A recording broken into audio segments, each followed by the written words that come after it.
ఏమిటో తెలిపే సాక్షి, క్రమమైన మార్గమేమిటో చూపే సాక్షి, ఉన్నతున్నట్టు చూపే సాక్షి, సత్య సాక్షి, ఉన్నతున్నట్టు చూపే సాక్షి, సత్య సాక్షి, సత్య సాక్షి, సత్య సాక్షి, సత్య సాక్షి, సత్య సాక్షి.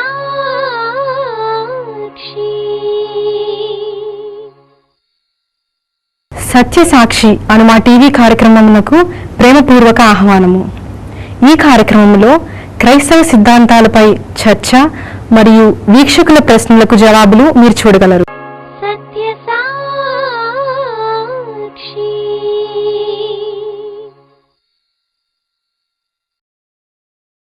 దేవునికి స్తోత్రములు. ఆయనను ఆరాధించుటకు క్రమం ప్రకారం మనం ఆదికాండం 4వ అధ్యాయంలోకి వచ్చాం. ఈరోజు అధ్యాయం అంతా మార్చి చదువుకుందాం. దేవుని ఆరాధించుటకు మనకు వాక్యము ఎంతో అవసరము. క్రొత్త కీర్తన మనం పాడాలి అంటే తప్పనిసరిగా క్రొత్త వాక్యాన్ని మనం చదువుకోవాలి. దేవుని వాక్యంతో మన జీవితాన్ని మనము సరిపోల్చుకొని ఆత్మతో సత్యముతో దేవుని ఆరాధన చేయాలి. చదవబడిన వాక్యములో దేవుడు ఎంత గొప్పవాడో, ఆయన నమ్మిన మనకు ఎలాంటి మేళ్లు చేశాడో, మనమెంత అయోగ్యులమో, పాపులమో, భ్రష్టులమో మనం గుర్తించి దేవుడు ఎంత ప్రేమ గలవాడో, మన ఎడల ఎంత కృప చూపించాడో దానిని బట్టి మనం దేవునికి స్తుతులు చెల్లించాలి. ఆరాధనలో 2 భాగాలు ఉండాలి. ఒకటి, ఆరాధించవలసిన విధానాన్ని నేర్చుకోవాలి.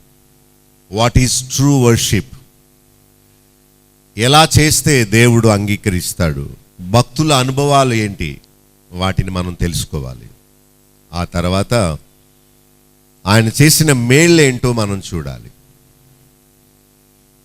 లోక సంబంధమైన శరీర సంబంధమైన మేళ్ల కంటే ఆయన ఇచ్చిన రక్షణను బట్టి మరీ ఎక్కువగా దేవుని మనం స్తుతించాలి. శరీర సంబంధమైన మేళ్ళు అంటే ఆరోగ్యంగా ఉండడం, జాబ్ రావడం, మన శరీర అవసరాలన్నీ తీరడం, ఇల్లు కట్టుకోవడం, మనల్ని స్వస్థపరచడం, ఇవన్నీ లోక సంబంధమైన తాత్కాలికమైన మేళ్ళు. మన పేరు గ్రంథములో నమోదు చేయడం, మనల్ని ఆయన కుమారులుగా కుమార్తెలుగా దత్తత తీసుకోవడం, పాపులైన మనకు నీతిమంతులు అనే పేరు ఇవ్వడం, తన రాజ్యానికి వారసులుగా చేయడం, రక్షణ అనుగ్రహించడం, ఆయన ఆత్మను మనకు సంచకరువుగా మన హృదయంలో ఇవ్వడం, ఇవన్నీ ఆత్మ సంబంధమైన ఉపకారాలు, మేళ్ళు. వీటిని బట్టి మనం ఎక్కువగా దేవుణ్ణి స్తుతించాలి. ఒకవేళ శరీర సంబంధంగా మనం అనారోగ్యంతో ఉండొచ్చు, వయసు రీత్యా. ఒకవేళ మన అజ్ఞానం వల్ల మనం కొన్ని కష్టాలు తెచ్చిపెట్టుకొని ఉండొచ్చు ఈ లోకంలో. కానీ ఆత్మ సంబంధమైన గొప్ప మేలు, పాపులమైన మనల్ని దేవుడు రక్షించాడు, ఆయన కుమారులుగా చేసుకున్నాడు. దీనిని బట్టి ఎక్కువ మనం సంతోషించాలి. ఇంటి దగ్గర మనం ప్రశాంతంగా ఉండలేము. పూర్వము నుండి దేవుని బిడ్డలందరూ ఒక చోట సమాజ మందిరములో అసెంబ్లీ అవ్వడం, కూడుకొనడం, అది దేవుడు పెట్టిన పద్ధతి. వ్యక్తిగత ఆరాధన అంటే ఎవరికి వాళ్ళు ఇంటి దగ్గర చేసుకునేది. సంఘ ఆరాధన అంటే అందరూ కలిసి ఒక చోట సమావేశమై దేవుణ్ణి గొప్పతనాన్ని గురించి తెలుసుకుని విని, ఆయన మనకు ఎట్టి మేళ్ళు చేశాడో వాటిని బట్టి దేవుణ్ణి ఘనపరచడం, ఆరాధించడం. గతించిన వారంలో మనం 3వ అధ్యాయాన్ని చెప్పుకున్నాం. దానిలో అవిధేయులైన ఆదాము అవ్వలను దేవుడు విడిచిపెట్టక వారి కోసం మళ్ళా వచ్చి, ఆదామా ఎక్కడున్నావు అని అడుగుతున్నాడు. సాధారణంగా దేవునికి ఉండే దీర్ఘశాంతము గురించి ఆలోచిస్తే మనకు అంత దీర్ఘశాంతం ఉండదు, శాంతమే ఉండదు. దేవుడు ఆయనకున్న గుణ లక్షణాల్లో దీర్ఘశాంతము ఒకటి. అందుకనే మనము నశించిపోలేదు. దేవుడు ముక్కోపి అయి ఉంటే మనం ఏనాడో నశించిపోదాం. దేవుని సన్నిధిలో ఉన్నప్పుడు ఆయన ప్రేమను జ్ఞాపకం చేసుకోవాలి. We should realise our unworthiness. గుండె మీద చేయి పెట్టుకొని, నేను అయోగ్యుడను, అపాత్రుడను, పాపిని. In spite of my failures you have forgiven me. నేను నీతిమంతునుగా నీ ముందుకు రాలేదు. ఘోరమైన పాపిని, అవిధేయుణ్ణి అయినప్పటికీ నన్ను క్షమించి రానిచ్చావు. నీకు స్తోత్రాలు. అది దేవుడు కోరే ఆరాధన. పరిసైన వంటి ఆరాధన దేవుడు అంగీకరించడు. మనము దేవుని సన్నిధికి వచ్చినప్పుడు ఆయన చేత అంగీకరింపబడి వెళ్ళాలి, రిజెక్ట్ చేయబడి వెళ్ళడం కాదు. దానికి మనకు ఉండవలసిన ఒకే ఒక అర్హత పరిశుద్ధులం అనుకోవడం కాదు, నీతిమంతులం అనుకోవడం కాదు.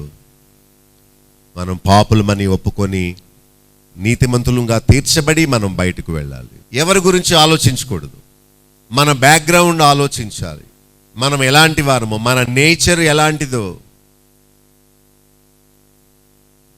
మనము ఎలాంటి తలంపులతో మనం జీవిస్తున్నాము, ఇవన్నీ చూసినప్పుడు, అద్దములో మన ముఖం చూసుకున్నప్పుడు మన యొక్క సహజ స్థితిని అద్దం ఎలా చెబుతుందో, దేవుని సన్నిధిలోకి వచ్చినప్పుడు మనం ఎంత అయోగ్యులమో మనము గుర్తిస్తాం. అప్పుడే దేవుని ప్రేమ ఎంత గొప్పదో మనకు అర్థమవుతుంది. ఆ స్పిరిట్తో దేవుణ్ణి మనం ఆరాధించాలి. ఆదామవ్వలు తప్పిపోయినప్పుడు దేవుడు వారిని విడిచిపెట్టలేదు, వారిని పేరు పెట్టి పిలిచాడు. ఎక్కడున్నావు? ఎక్కడ దాక్కున్నావు?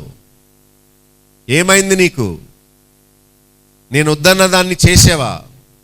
ఆదామా, ఎందుకు ఇలా చేశావు? సాధారణంగా తప్పు చేసిన వాళ్ళకి మన ముఖాన్ని చూపించం. Free away from me, get away from me. నీ ముఖం నాకు చూపించుకు, గెట్ అవుట్ ఫ్రమ్ హియర్, వెళ్ళి ఇక్కడ నుండి, నువ్వు చచ్చావనుకుంటాను, నీ ముఖం నాకు చూపించుకు, ఛీ అని చీదరించుకుంటారు. మన ప్రియులే అలా చేస్తారు. ఒకవేళ దేవుడే అలా చేస్తుంటే ఈరోజు మనం ఇక్కడ ఉండగలిగిన వారము కాము. దిగంబరత్వంతో దాక్కున్న ఆ ఆదామును దేవుడు ప్రేమించి పిలిచి, వాళ్ళు సిగ్గుతో ముందుకు రాలేకుండా ఉన్నారని ఒక పశువును వధించి దాని చర్మాన్ని లాగి, వాళ్ళ మెజర్మెంట్స్ అన్ని ఆయనకు తెలుసు కనుక వారిద్దరికి వారి సిగ్గును కప్పడానికి చొక్కాయిలు చేయించి వారిని తన ముందుకు తెచ్చుకున్నాడు. మనం ఈనాడు ఆయన ముందుకు రావడానికి మనకు అర్హత లేదు. కానీ యేసుక్రీస్తు అనే గొర్రె పిల్లను మన కోసం వధించడం వల్ల మన ఆత్మీయ దిగంబరత్వాన్ని దేవుడు కప్పి ఇదిగో మనల్ని తీసుకొచ్చాడు ఆయన. ఇప్పుడు ఆదామవ్వల యోగ్యత లేక దేవుని కృప, మన యోగ్యత ఏదన్నా ఉందా చెప్పండి? మన యోగ్యత ఉంటే ఘనత మహిమ మనకు వస్తుంది. ఇది దేవుని కృపయే. మనందరం అనుకోవాలి, నేను ఘోరమైన పాపిని, ఆదాము కంటే గొప్ప పాపిని, తప్పిపోయాను, తొలగిపోయాను, దేవుడిచ్చిన మహిమను కోల్పోయాను. నా నోటి నిండా అబద్ధాలు, చెడ్డ తలంపులు, ఉద్దేశాలు, దుర్వ్యాపారము, దేవుని నుండి దూరం అయిపోయిన పరిస్థితి. అయినా దేవుడు నన్ను విడిచిపెట్టలేదు. ఆదామవ్వలను పిలిచినట్లు నన్ను పిలిచాడు. మనందరం సమాజంగా కూడినప్పటికీ వ్యక్తిగతంగా మనందరం దేవునికి కృతజ్ఞతాస్తుతులు చెల్లించాలి. మన పతనం ఎలాంటిదో తెలుసుకోవాలి.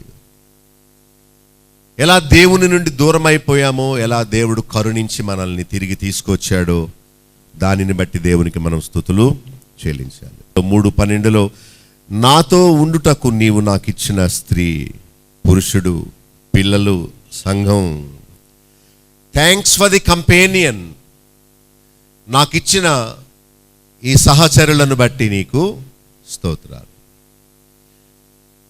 ఆదామన్న మాట ఇది, నాతో ఉండుటకు నీవు నాకు ఇచ్చిన.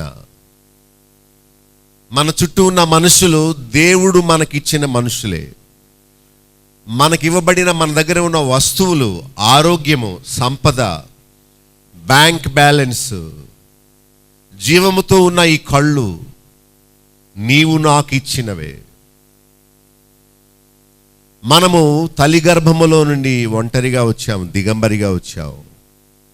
ఇప్పుడు ఇంత జ్ఞానము కలిగి ఉన్నామంటే, ఇంత కుటుంబాన్ని కలిగి ఉన్నామంటే, ఇన్ని వసతులు, గృహము, భిక్షగాళ్ల వలె అంగవైకల్యముతో ఉండక, పిచ్చి పట్టి మెంటల్ హాస్పిటల్లో అడ్మిట్ అవ్వక, ఇలా ఉండుటకు కారణం దేవుడిచ్చిన ఆరోగ్యం. మనం తెచ్చుకున్నది కాదు. మీరు తీసుకునే మందుల వల్ల కాదు మీరు ఇలా ఉండడానికి కారణం. దేవుడు మీకు ఇచ్చిన భిక్ష. ఈరోజు today is the gift from God. Bonus అనే మాటను మనం ఆలోచిస్తే, యోగ్యులకు ఇచ్చేది కాదు బోనస్. వాళ్ళకి ఇచ్చే శాలరీతో పాటు ఎక్స్ట్రా ఇచ్చేదే bonus. So we all should feel that today is the bonus day that God has given us.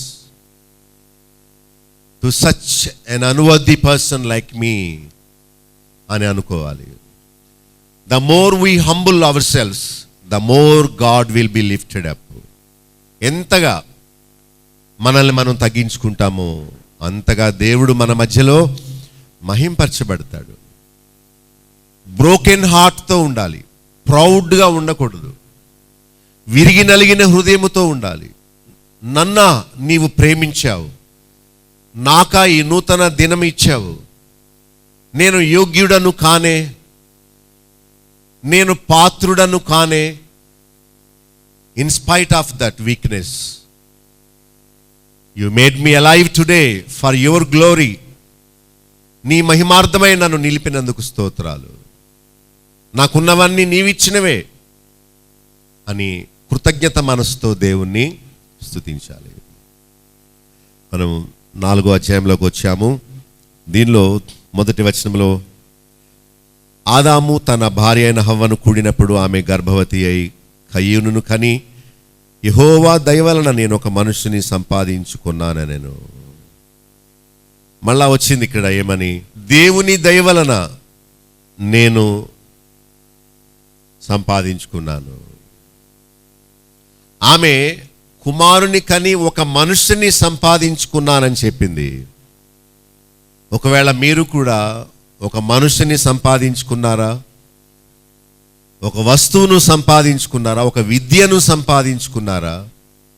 మనం సంపాదించుకున్న ఈ ఆస్తి ఎవరి వలన? దయ, కనికరము, గ్రేస్ అండ్ మర్సీ. గ్రేస్ కంటే గొప్పది మర్సీ. ఆయన కనికరము, ఆయన దయ వలన.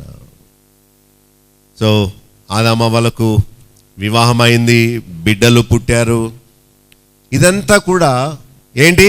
యెహోవా దయ వలన నేను ఒక మనుషుని సంపాదించుకున్నాను. ఏమంటే పూర్ ఇలిటరేట్స్, ఎప్పుడో ఉన్నవాళ్ళు, చదువు లేని వాళ్ళు, మందిరము లేనివారు, సేవకులు, భక్తులు తెలియని వారు, ఎక్కువ కాలము దేవునితో సహవాసము చేయని వారు, బయటకు వెళ్ళగొట్టబడిన వారు, ఏ థియాలజికల్ ఎడ్యుకేషన్ లేని వాళ్ళు ఇంత చక్కగా దేవుణ్ణి ఆరాధిస్తున్నప్పుడు, ఇన్ని సంవత్సరాల నుండి దేవుణ్ణి ఎరిగిన మనము ఇంకెంతగా దేవుణ్ణి ఆరాధించాలి? దేవుణ్ణి ఆరాధించడం అంటే ఇదే. యెహోవా దయ వలన నేను ఒక మనుషుని సంపాదించుకున్నాను. యెహోవా దయ వలన నేను సజీవంగా లేచాను. యెహోవా దయ వలన నేను నిర్మూలం అవ్వలేదు. యెహోవా దయ వలన దేవుడు నాకు ఆరోగ్యం ఇచ్చాడు, దీర్ఘాయుష్ ఇచ్చాడు. ఇదంతా దేవునికి మహిమ వచ్చినట్లు మనము పలకాలి. నా కుమార్తె నన్ను బాగా చూసుకుంటుంది, నా కుమారుడు చాలా మంచివాడు, అందుకనే నేను ఇలా ఉన్నానంటారా మీరు? లేకపోతే నాకు పిచ్చి పట్టలేదు, నా పనులు నేనే చేసుకుంటున్నాను గనుక నేను ఇలా ఉన్నానంటారా?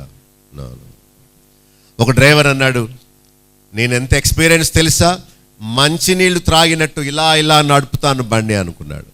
పెద్దతనే 60 సంవత్సరాలు ఉంటాయి. నా లైఫ్లో ఎన్నడూ నేను యాక్సిడెంట్ చేయలేదు, ఎవరికి హాని చేయలేదు, నేను నడిపే బండికి చిన్న స్క్రాచ్ కూడా పడకుండా నడిపాను అని అప్పుడే అని వెళ్ళాడట. స్లోగానే వెళ్తున్నాడు. ఒక అబ్బాయి సైకిల్ మీద సడన్గా వచ్చేసాడు స్ట్రీట్లో నుండి మెయిన్ రోడ్ మీదకి. ఎక్కేసింది, బిడ్డని చంపేశాడు. అందరూ పట్టుకొని కిందకి పట్టుకొని లాగి, నువ్వెందుకు అంత స్పీడ్గా సిటీలో టౌన్లో నడిపిస్తున్నావు అని చిత కొట్టారట. He thought he was perfect, but he was not. Same with you and me. మన గొప్పతనం వల్ల కాదు మనం సర్వైవ్ అయ్యేది, యెహోవా దయ వల్ల. దేని వల్ల చెప్పండి? That we have to pronounce. నేను కాదు నువ్వు అని దేవునికి సమస్త మహిమ ఘనత మనం తీసుకురావాలి. వివాహం అవ్వడం దేవుని కృప, బిడ్డలు కలగడం కూడా దేవుడు. బిడ్డలు పుట్టుతారు, వాళ్ళని గురించి తల్లిదండ్రులు విసిగిపోతారు. పుట్టేర్లే ఎదవ మంద, నా ప్రాణం తీయడానికి అని తిట్టుకుంటూ ఉంటారు. పిల్లలు లేని వాళ్ళేమో అయ్యో వాళ్ళకి చూడు ఎంత మంచి పిల్లలు ఉన్నారు అని బాధపడుతుంటారు. పిల్లలు కలగడం ఏం చెప్పండి? దేవుని దయ. 2 పిల్లలు పుట్టారండి. ఏంటి వాళ్ళ పేర్లు చూడండి, 2వ వచనంలో కయ్యను, హేబెలు. కయ్యను ఏం పని చేసేవాడు? వ్యవసాయకుడు అనమాట. హేబెలు గొర్రెల కాపరి. వీళ్ళిద్దరికీ తల్లిదండ్రులు చెప్పిన మూలానే వాళ్ళిద్దరూ కూడా దేవుని సన్నిధికి వచ్చారు. 3-4 వచనాల్లో వారు దేవునికి అర్పణలు తెచ్చారు. That is the pattern. ఆరాధన విధానం ఇది. మనము దేవుని సన్నిధికి వచ్చినప్పుడు వట్టి చేతులతో రాకూడదు. మన హృదయములో ఉన్న ప్రేమను, కృతజ్ఞతను వెలుబుచ్చడానికి దేవునికి మనం అర్పణలు తేవాలి. హృదయాన్ని ఇస్తున్నాము, దట్ ఈస్ ఫ్రీ కదా. తీసేసుకో, నా హృదయం నా ఇష్టం. అంత మాత్రమే కాదు, మనం ఎవరి దగ్గరికైనా వెళ్ళినప్పుడు వాళ్ళను ప్రేమిస్తున్నామని చెప్పడానికి గుర్తుగా ఏదో ఒకటి తీసుకువెళ్ళాలి. ఆదామవ్వలు కూడా వాళ్ళ పిల్లలకు నేర్పారు. When you go to God you have to take something, token of love. దేవుని నుండి పొందే ముందు ఆయనకు ఇచ్చి మనం పొందాలి. షేబ దేశపు రాణి సొలొమోను రాజు దగ్గరికి వస్తూ ఎన్నో బహుమానాలు తీసుకొచ్చింది. వెళుతూ వెళుతూ ఇంకా ఎన్నో మోసుకొని వెళ్ళింది. అది ప్రేమ, ఇచ్చిపుచ్చుకోవడం. దేవుడు భిక్షగాడని కాదు ఆయనకి మనం కానుకలు వేయడం, ఆయనకి లేదని కాదు ఆయనకి ఇవ్వడం. నేను, మీరు అందరూ ఆయన దగ్గరికి వచ్చినప్పుడు some material thing to prove that we love him ఇవ్వడం అనేది అది ఒక మంచి లక్షణం. సో ఆది మానవులు నేర్పిన మూలానే వాళ్ళ బిడ్డలైన 2 దేవునికి అర్పణలు తీసుకొచ్చారు. ఏంటవి? కయ్యూను ఏం తెచ్చాడు? పొలము పంటలో కొంత. హేబెలు ఏం తెచ్చాడు? తన మందలో తొలుచూలు పుట్టిన వాటిలో క్రొవ్విన వాటిని తెచ్చాడు. చూడండి, సీ ద డిఫరెన్స్. పొలము పంటలో కొంత తిను అయితే తన మందలో ఫస్ట్ బోర్న్, తొలిచూలు. అందుకనే పల్లె గ్రామాల్లో ఆడవాళ్ళ దగ్గర డబ్బులు ఉండవు. హస్బెండ్స్ వాళ్ళ డబ్బులు జేబులో పెట్టుకుని తిరుగుతూ ఉండేవారు. కానీ వాళ్లకు ఏదోటి ఇవ్వాలని ఉన్నది. గోదావరి డెల్టా మిషన్ అని జీడిఎం సంఘాలన్నీ ఉన్నాయి ఆ వెస్ట్ ఈస్ట్లో. ఆ మిషనరీస్ ఏమి నేర్పారంటే, మీరు రోజు రైస్ వండుకునేటప్పుడు ఒక గుప్పుడు బియ్యం మీకోసం ప్రత్యేకించిన దానిలోని తీసి ఒక డబ్బా పెట్టి ఆ బాక్స్లో మీరు రోజు ఇంతంత వేయండి. సో 2 పూట్లు కుక్ చేసినప్పుడు గుప్పుళ్ళ బియ్యం అని పేరు పెట్టారు. ఒక డబ్బా బియ్యం అయినాయి అనుకోండి వారమంతా. మీరు మీ దగ్గర డబ్బు లేదు కనుక దేవునికి ఇవ్వడానికి ఆ బియ్యం తీసుకురండి అని చెప్పారు. వాళ్ళ సంతోషంతో ఆ డబ్బాలో బియ్యం తెచ్చేవారు. ఈ రోజుల్లో ఎవరు తీసుకురావట్లేదు, ఎందుకంటే ఆ డబ్బా బియ్యం మోసుకురావడం వాళ్ళకి రామోషిగా ఉంది. లేకపోతే వాళ్ళ గృహంలో ఒక తోట వేశారు, పాదేశారు, ఒక బీరకాయ, సొరకాయ, లేకపోతే కొన్ని వంకాయలు మేము పండిస్తాం. పూల కుండీల్లో పండించవచ్చు. బద్దకస్తులు కొనుక్కుంటారు, మంచి వాళ్ళు, చురుకైన వారు కష్టపడి పనిచేసి పండించి తింటారు. ప్రాక్టీస్ చేయొచ్చు, మీ బిల్డింగ్ పైన పెంచవచ్చు. There is a joy in it.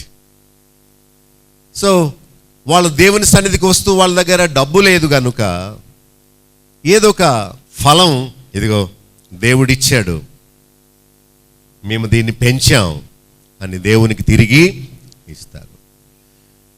The heart of gratitude, gratefulness అనేది అందరికీ ఉండదు.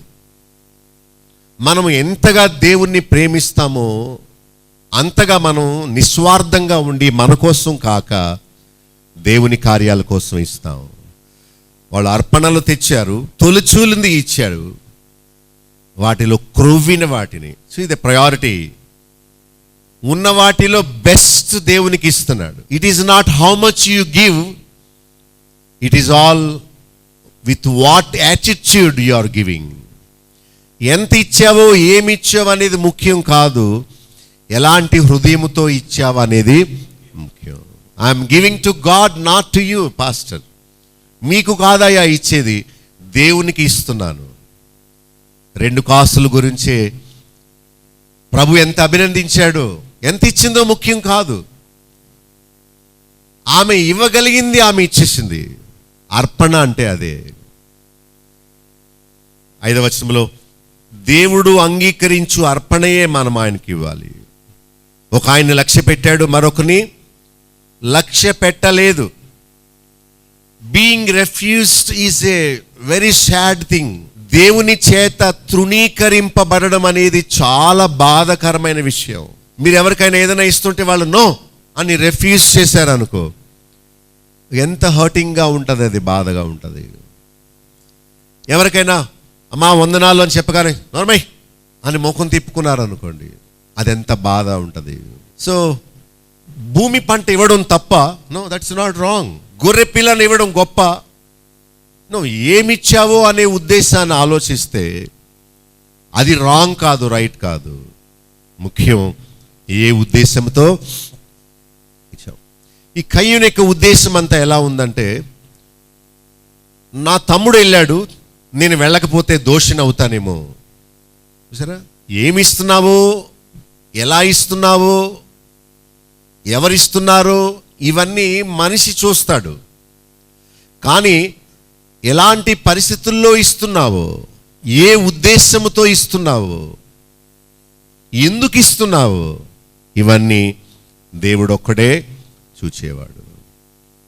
సో దేవుడు మనలను, మన అర్పణను లక్ష్య పెట్టునట్లు మనం మంచి ఉద్దేశముతో ఆ పనిని చేయాలి. నో మ్యాటర్ మీరు ఎంత ఇచ్చారనేది ముఖ్యం కాదని బైబిల్ చెప్తుంది. మంచి ఉద్దేశముతో దాన్ని మనం చేయాలి. మరి కయ్యూను అర్పణను ఎందుకు లక్ష్య పెట్టలేదు? పెద్ద ప్రశ్న ఇది.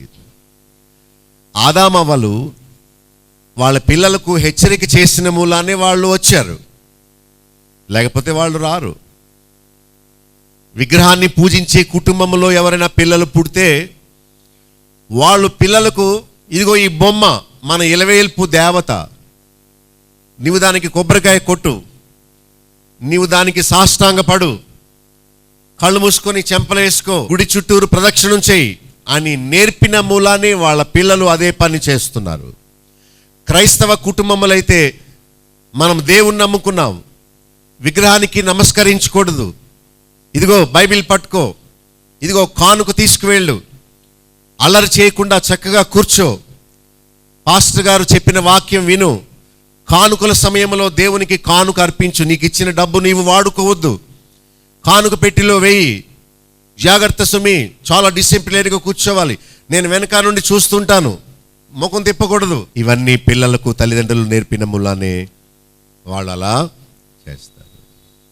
సో వాళ్ళు ఏం చెప్పారంటే, దేవుని చేత అంగీకరింపబడడానికి నీవు ఏ వస్తువు తీసుకుని వెళ్ళొద్దు, ఒక గొర్రెను బలి అర్పించి అది చిందించిన రక్తము ద్వారా నీవు తండ్రిని కనెక్ట్ అవ్వాలి.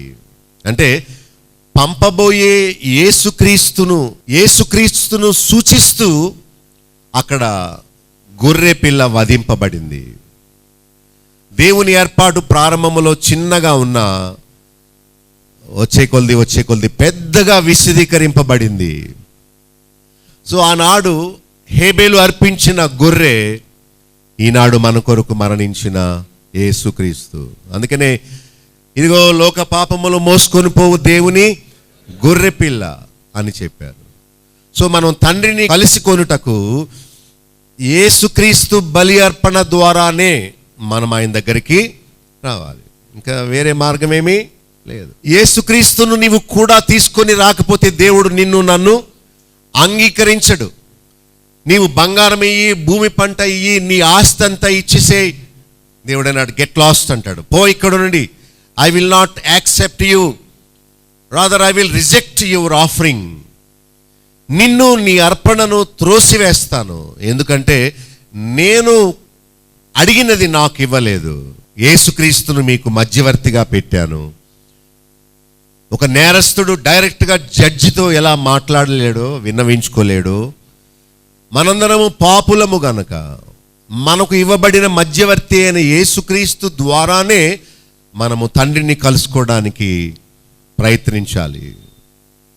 సో అందుకనే దేవుడు హేబేలు అర్పణను లక్ష్యపెట్టు. నీవు యేసుక్రీస్తును కూడా తీసుకొని రాకపోతే దేవుని సన్నిధిలో నిలిచి అర్హత నీకు ఉండదు. Do you have Christ with you? ప్రభు నీతో ఉన్నాడా? ఆయన మీతో, నాతో, మనందరితో ఉంటేనే దేవుడు మనల్ని అంగీకరిస్తాడు. నాకు ప్రభు అక్కర్లేదు, మాకు అయ్యగారు ఉన్నాడు. నో, అయ్యగారు పరలోకం వెళ్తాడో వెళ్ళో, అసలు ఆయనకు ప్రభు ఉన్నాడో లేదో చూసుకోండి. అయ్యలు ముఖ్యం కాదు, ఎవరు ముఖ్యం? ప్రభు ముఖ్యం. ఆయన ద్వారానే మనం తండ్రి దగ్గరికి రావాలి. అదే ఆరాధన. సరే, ఈ కయ్యను దేవుడు చెప్పినట్లు చేయలేదు కనుక ఏమొచ్చింది? మిక్కిలి కోపం. మామూలు కోపం కాదు, తన కోపమే తన శత్రువు. కోపము ద్వేషంగా మారి అది నరహత్యకు దారి తీసింది. కోపము ఉండాలి, అయితే అది సరిచేసే కోపమై ఉండాలి, కానీ ద్వేషముతో కూడిన కోపము ఎవరి మీద మనం కలిగి ఉండకూడదు.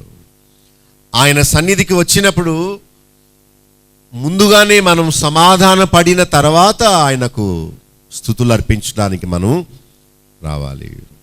ముఖము చిన్నబుచ్చుకున్నాడు అంతే. మరి నీవు ట్రాన్స్పరెంట్గా, పారదర్శకంగా ఉంటే నీ ముఖం సంతోషంగా, సమాధానంగా, దేవుని చేత అంగీకరింపబడి స్తుతులర్పించి దేవుని ఆశీర్వాదాలు పొంది వెళతావు. నీవు గిల్టీగా ఉంటే, నేను పాపం చేశాను, దేవుడు కోరినట్లు యేసుక్రీస్తు ద్వారా నేను దేవుని దగ్గరికి రాలేదు అని అనుకున్న వాళ్ళు గిల్టీ కాన్షియన్స్తో ఉంటారు.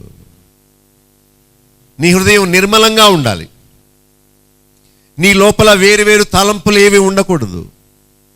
ఒక గాజు గ్లాసులో మినరల్ వాటర్ పోస్తే ఎలా ప్లెజెంట్గా, క్లియర్గా ఉంటుందో మన హృదయం కూడా నిర్మలంగా ఉండాలి. Don't hide anything. Don't pretend as if you are a holy person.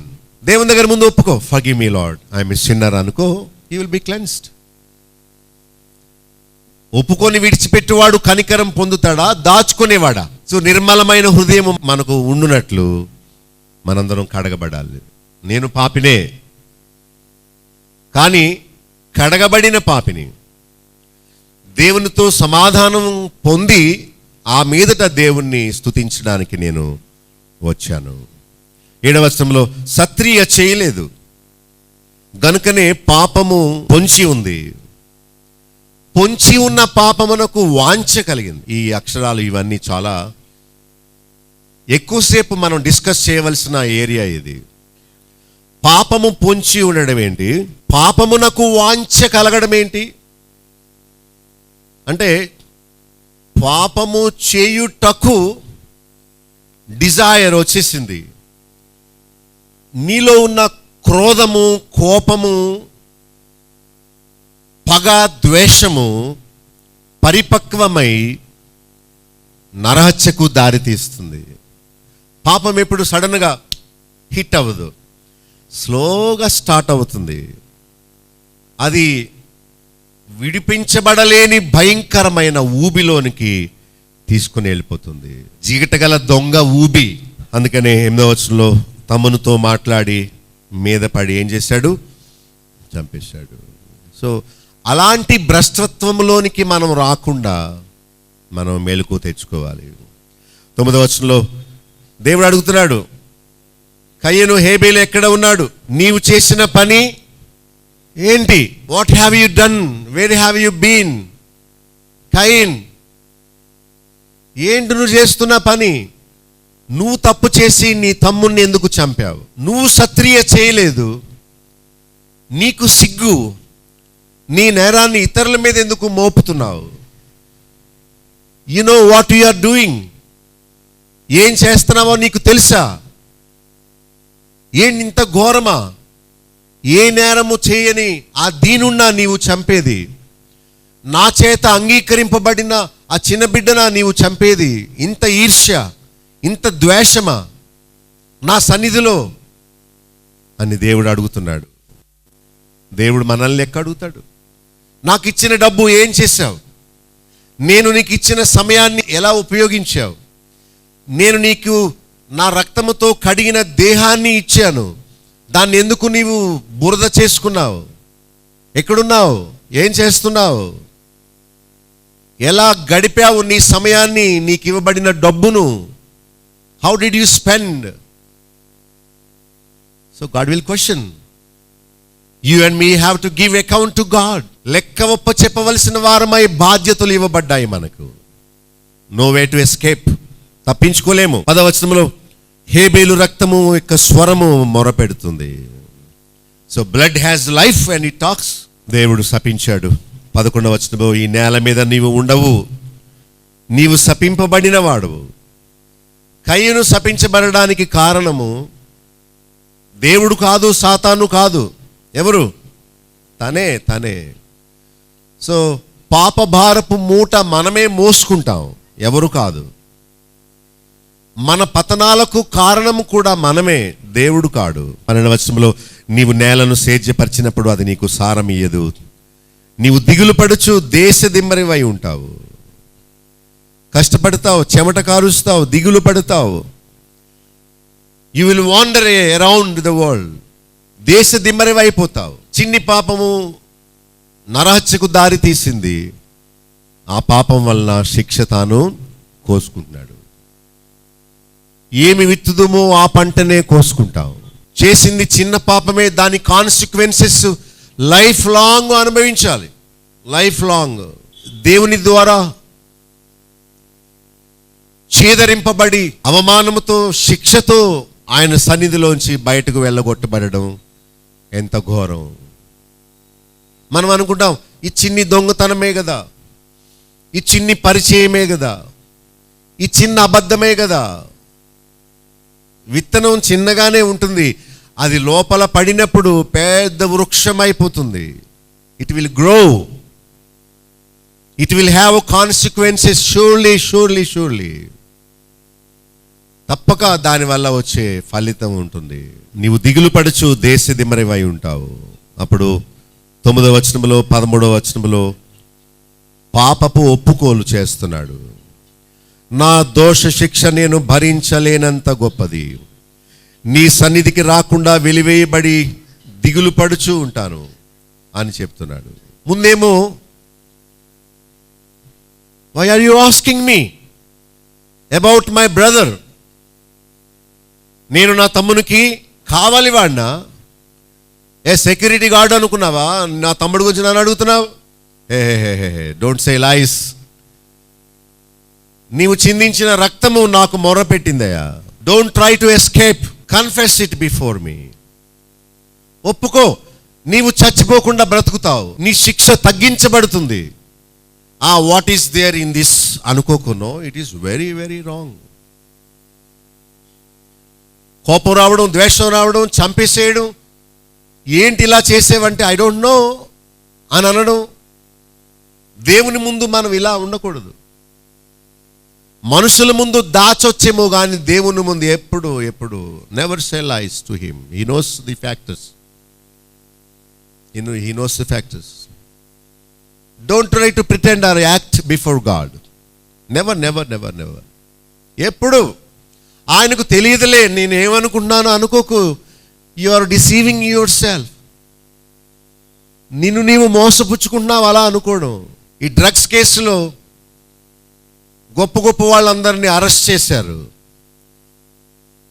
వాళ్ళు ముందు అన్నారు, నాకేం తెలీదు, ఎవడో ఫోన్ చేస్తే నన్ను అంటావే, నాకేం తెలుసు అంటే నేను అతనికి ఫోన్ చేస్తే అతనితో పాటు నేను కూడా నేరం చేశానా?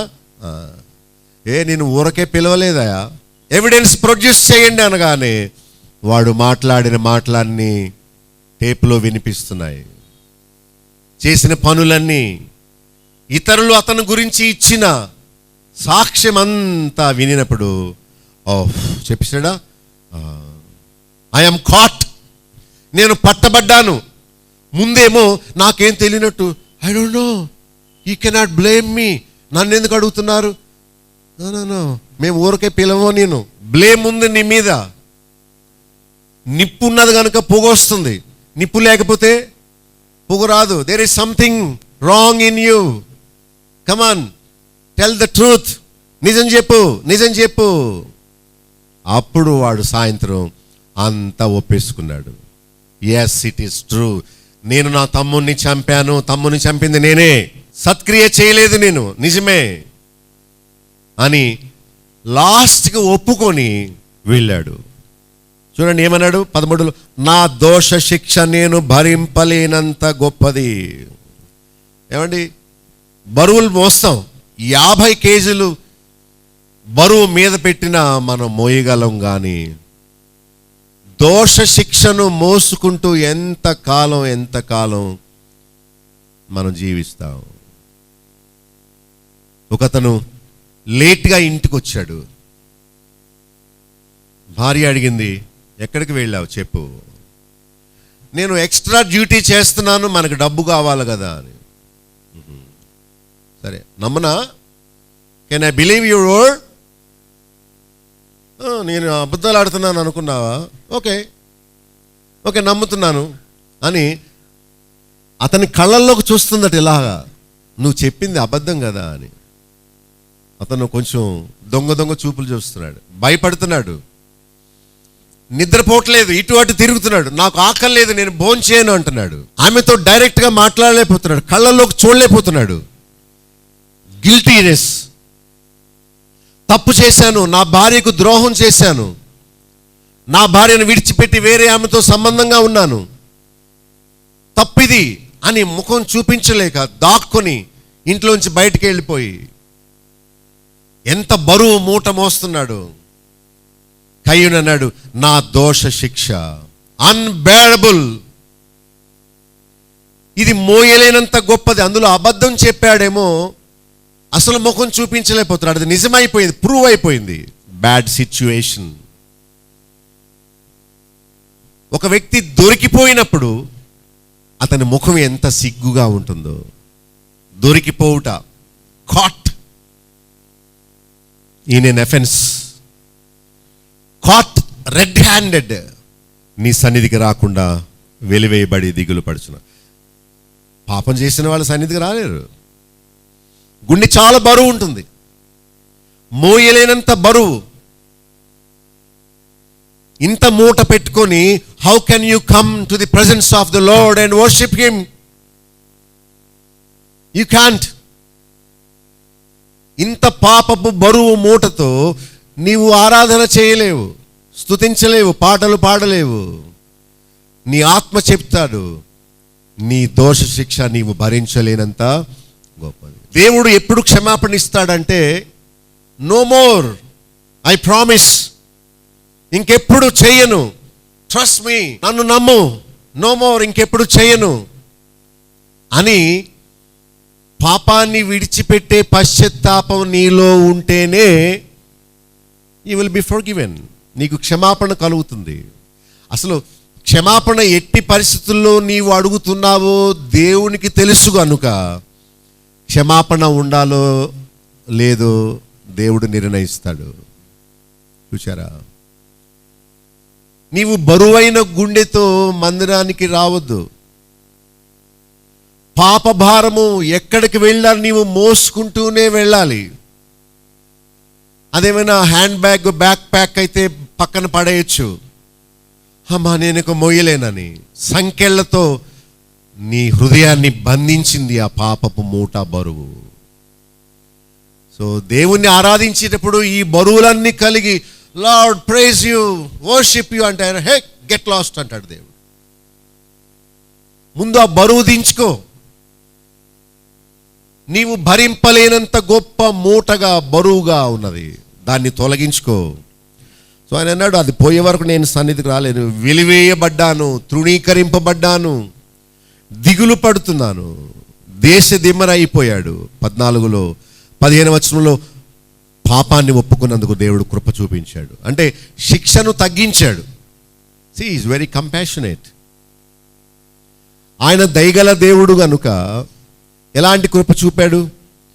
అతన్ని ఎవరు చంపక ఉండినట్లు ఒక గుర్తు వేశాడు. Okay you will not die.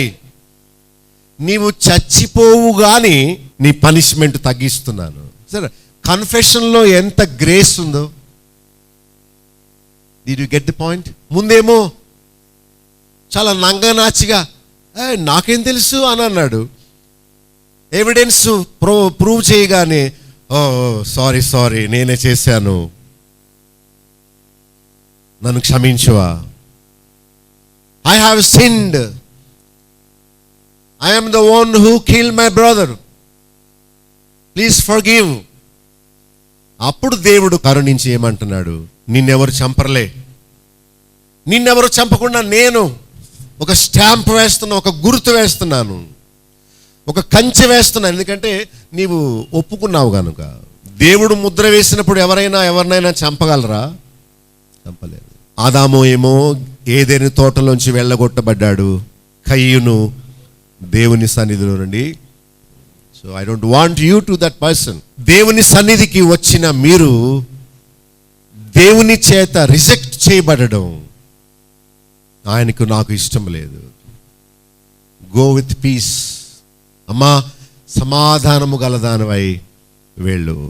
సుంకరి నీతిమంతుడుగా తీర్చబడి వెళ్ళాడు. పరిసేయుడు తన పాపాన్ని పెంచుకొని వేషధారిగా వెళ్ళాడు. How will you leave the presence of God? ఆరాధన అంటే దేవునితో సమాధాన పడడమే.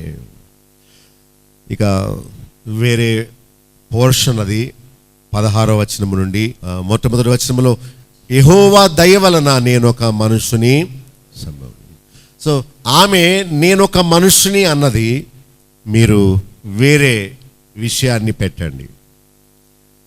I will help you how you can put in small words like యెహోవా దయ వలన నేను ఒక వెహికల్ సంపాదించుకున్నాను, యెహోవా దయ వలన నేను ఒక చర్చ్ సంపాదించుకున్నాను, యెహోవా దయ వలన నేను క్షమాపణ సంపాదించుకున్నాను, యెహోవా దయ వలన మంచి పార్ట్నర్ని నేను సంపాదించుకున్నాను, యెహోవా దయ వలన గొప్ప రక్షణ నేను సంపాదించుకున్నాను. సో ఆయన దయ వల్ల నీవేమి సంపాదించుకున్నావో వాటిని బట్టి దేవుణ్ణి స్తుతించు. 4వ వచనంలో హేబెలు అర్పణను దేవుడు అంగీకరించినట్లు మన ఆరాధన, మన కానుక, మన జీవితము వీటన్నిటినీ దేవుడు యాక్సెప్ట్ చేసినందుకు దేవునికి మనం స్తుతులు. అంగీకరింపబడుట ఎంత గొప్ప విషయము. హేబెలు దీనుడు. హేబెలుకు వాక్చాతుర్యము లేదు, హేబెలుకు పోరాడే బలము లేదు, శక్తి లేదు. అన్న మీద పడి చంపుతుంటే don't kill me, oh please, no నేనేం చేశాను అన్నయ్య, నేను నీకు హాని చేశానా, డోంట్ కిల్ మీ ప్లీజ్ అని ఎంత బతిమాలు ఉంటాడు. చాలా క్రూయల్గా అతన్ని కొట్టి చంపేశాడు. చూసి తను కంగారు పడిపోయాడు. What is this? ఈ రెడ్గా ఏంటి? ఇందాక గొర్రెను చంపాడు నా తమ్ముడు, అప్పుడు కూడా అది ఎలా కొట్టుకొని చచ్చిపోయింది, బ్లడ్ వచ్చేసింది. రెడ్ కలర్ చూడగానే what is happening? First time in his eyes, murder first time. What is this? ఆ గొర్రె పిల్ల జీవం లేకుండా పడి చచ్చిపోయినట్టు ఇప్పుడు నా తమ్ముడు ఇలా అయిపోయాడు, అయ్యో అయ్యో అని భయం వేసి పారిపోతున్నాడు. ఎక్కడ దాక్కోవాలో తెలియట్లేదు. అప్పుడు కయ్యను నీ తమ్ముడు ఎక్కడ? Where is Abel? Why are you asking me about my brother? I don't know where he is. Hey, don't tell lies. You have done something. You the one who kill him. రక్తం చూశాను. ఈ భూమి, నువ్వు నిలబడ్డావే, ఈ భూమి నాకు సాక్ష్యం ఇచ్చింది నీ గురించి. ఎక్కడికి పారిపోతున్నావు? Where is the place that you can hide yourself from your sin, from my eyes, from my sight? నీవు దాక్కొనగలిగే ప్లేస్ ఎక్కడ ఈ లోకంలో? Come on, confess. నేను నిన్ను చంపకముందు నీవు పశ్చాత్తాపపడు. ఇఫ్ యూ కంపేర్ హేబేల్ని మన జీవితంతో పోల్చుకుంటే, we are so weak people, we cannot fight, we are in troubles. కయీను చేత రిజెక్ట్ చేయబడ్డాడు హేబెలు. దేవుడు యాక్సెప్ట్ చేశాడు కానీ మనుషులు యాక్సెప్ట్ చేయలేదు. See the glory in this. హేబేలుని అన్న తృణీకరించిన, వాదమాడిన, హేబేలు తిరిగి పోట్లాడలేకపోయినా దేవుడు అతన్ని అంగీకరించాడు. It is enough. మీరు అనగలరా, I know the world has rejected me. నా బంధుమిత్రులు నన్ను అసహించుకుంటున్నారు, నన్ను పిచ్చివాడు పిచ్చిది అంటున్నారు, నా ప్రేమ వారు ఇద్దంటున్నారు, నా దగ్గరికి రారు, నాతో మాట్లాడరు, నా మీద నిందలేస్తారు, నేను లోకులకు విడివబడిన వ్యక్తిని అయిపోయాను. అయినా దేవునికి స్తోత్రము, దీనుడైన హేబేలును దేవుడు అంగీకరించినట్లు ఈనాడు దేవుడు నన్నును అంగీకరించాడు గనుక దేవునికి స్తోత్రము. Thank you lord for accepting me, such an innocent person. తెలివి తక్కువ వాడిని, అజ్ఞానిని, చదువు లేని వాడిని, ఎన్నో పాపములు చేశాను, శక్తి లేని వాడిని, అయినా నన్ను నీ కుమారుడుగా అంగీకరించినందుకు నీకు స్తోత్రాలు. We should have tears when we worship him. మన దీన స్థితిని మనం జ్ఞాపకం చేసుకున్నప్పుడు మనకి కళ్ళ నుండి నీళ్లు రావాలి. ఇంత ఘోర పాపినైన నన్ను మీరు అంగీకరించింది, ఏం చూసి నన్ను అంగీకరించావు? నాలో ఏమీ లేదు, ఇదంతా నీ దయ అని దేవుణ్ణి స్తుతిద్దాము. 8 నుండి 14 వచనాల్లో, మనల్ని నిందించి హింసించిన వారిని ఆయన చూస్తూ ఊరుకోడు. He will question them. రక్తము మొర్ర పెట్టినప్పుడు దేవుడు విన్నాడా లేదా? అడిగాడా లేదా? Yes, there is someone fighting on our behalf. ఒక వ్యక్తి మన గురించి పోరాడుతున్నాడు, మన మొరలు వినేవాడు ఒకడున్నాడు. మనము రక్తము చిందిస్తుంటే మన శత్రువుల్ని పగ తీర్చుకునేవాడు ఒకడున్నాడు. మనం తీర్చుకోలేము. There is someone fighting on our behalf. An unseen power which is beside you, behind you. కంటికి కనిపించని ఒక దేవుడు నీ పక్షంగా నా పక్షంగా పోరాడుతున్నాడు. చచ్చిపోతూ హేబెలు, ఫాదర్ ఇన్ హెవెన్, ఈ అన్యాయం చూస్తున్నావా? నేనేమి అనకపోయినా ఎలాంటి దుర్భాషలు అంటున్నారో చూడు అని హేబెలు మొరపెట్టాడు. దేవుడు దిగి వచ్చి అతన్ని క్వశ్చన్ చేశాడు. ఎప్పుడు బాధపడొద్దు. ఒక వ్యక్తి నీ కోసం నా కోసం ఉన్నాడు. అతను అడుగుతున్నాడు. నేల నుండి మొర పెడితే స్పందించాడు, విన్నాడు, తన పక్షంగా న్యాయం తీర్చాడు.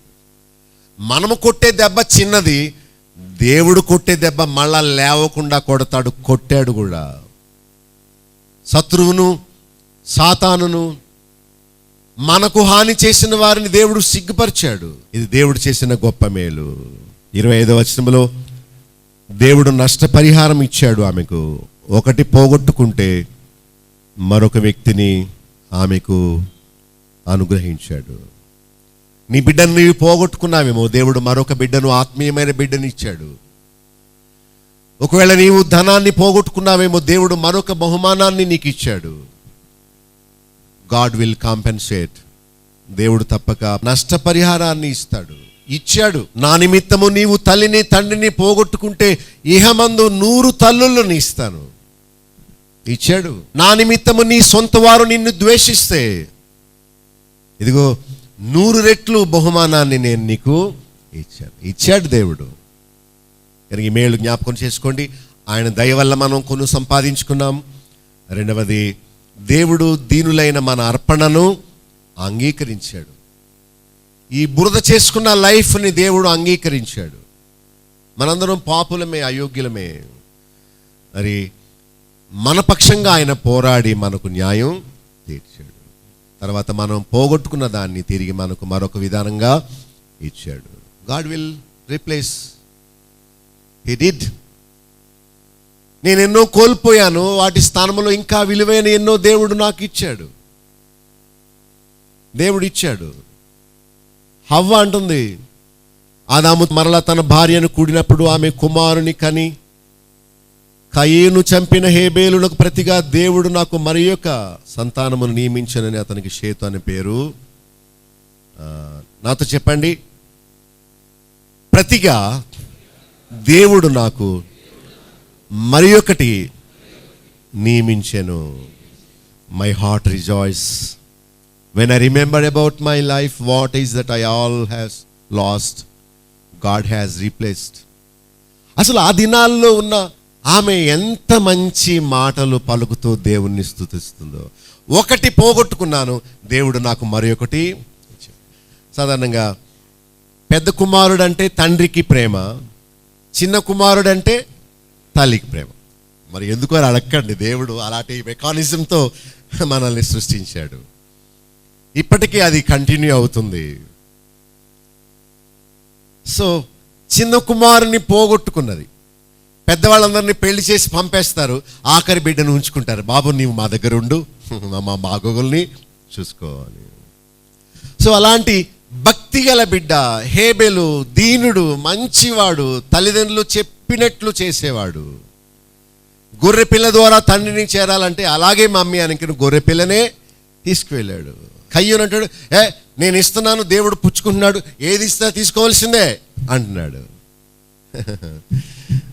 మంచి బిడ్డను పోగొట్టుకున్నది తల్లి. ఎంత బాధ చూడండి. ఉన్నదే 2 కుమారులు, ప్రపంచంలోనే ఎవ్వరు లేరు, అప్పుడే పుట్టారు. ఆ ఉన్న ఒక్కడిని చాలా తక్కువ కాలంలోనే పోగొట్టుకున్నది. ఎంత బాధ ఉంటుంది. అయితే ఆమె అంటుంది ఏమని, మళ్ళీ చదువుతాను దాన్ని, నేను పోగొట్టుకున్న దానికి ప్రతిగా దేవుడు నాకు మరి ఒకటి నియమించాడు. సో ఈ మాటలన్నీ జ్ఞాపకం చేసుకోండి. వీటిలో ఏది మిమ్మల్ని తాకిందో, ఎస్ నేను కూడా హేబేలు వంటి వాడినే, పోరాడలేను, పోట్లాడలేను, బూతులు రావు నా నోటిలో, నేను పిచ్చిదాన్ని, పిచ్చివాణ్ణి, అయినా నా పక్షంగా నువ్వు పోరాడుతున్నావు, నీకు స్తోత్రాలు. అది ఆరాధన. దేవుని స్తుతించినప్పుడు చక్కగా చేతులు ఇలా జోడించి కళ్ళు మూసుకొని, నిజం నాయనా, నాలో ఏ బలము లేదు, చంపితే చచ్చిపోతానంతే, ఎవరైనా నన్ను చంపుతుంటే చచ్చిపోతానంతే, ఇక ఎదురు పోరాడే శక్తి కానీ బలము కానీ నా జ్ఞానం కానీ నాకు, అయినా నీవు నా పక్షంగా ఉన్నావు, నీకు స్తోత్రాలు. ఈ లోకంలో ఎవరు లేరు, ఎవరు ఉండరు కూడా. ఆ టీవీలో ఆ సినిమా డైరెక్టర్ అంటున్నాడు, నాకు అందరు తెలుసు, ఎంతమంది తెలుసో, లోకమంతా తెలుసు, కానీ నేను ఆపదలో ఉన్నప్పుడు ఒక్కడు రాలేదు, ఒక్కడు ఫోన్ చేయలేదు, ఎందుకంటే ఫోన్ చేస్తే వాడిని తీసుకెళ్ళిపోతారని భయం. ఇప్పుడు అర్థమైంది, ఎవరికి ఉండడని ఇప్పుడు చెప్తున్నాడు. నేను ఎప్పుడు తెలుసుకున్నాను ఆ విషయం. మనం అనుకుంటాం మా అబ్బాయి, మా ఆయన, మన భార్య, మా మేనమామ, మావాడు. నో, నిన్ను తీసుకెళ్తే నీ కూడా ఎవరు రారు. నీ పక్షంగా ఉన్న ఒకే ఒక వ్యక్తి తండ్రి అయిన దేవుడు. ఆయన ప్రశ్నించాడు, ఆయన నిలదీశాడు, ఆయన అడిగాడు, న్యాయం తీర్చాడు. ఎవరికి చెప్పుకుంటాం ఈ లోకంలో? ఎవరున్నారు మీకు? చెప్పండి. నేను వస్తాను, అడుగుతాను, నాకు ఎన్నో కష్టాలు ఉన్నాయి, ఎంతోమంది నన్ను నిందిస్తున్నారు. We have to realize that there is no one who can question for us. అడిగేవాళ్ళు ఎవరు లేరు మన పక్షంగా. ఏంటిది అన్యాయం, ఎందుకు ఇలా చేసావు మా వాడిని అని అడిగేవాళ్ళు ఎవరు లేరు.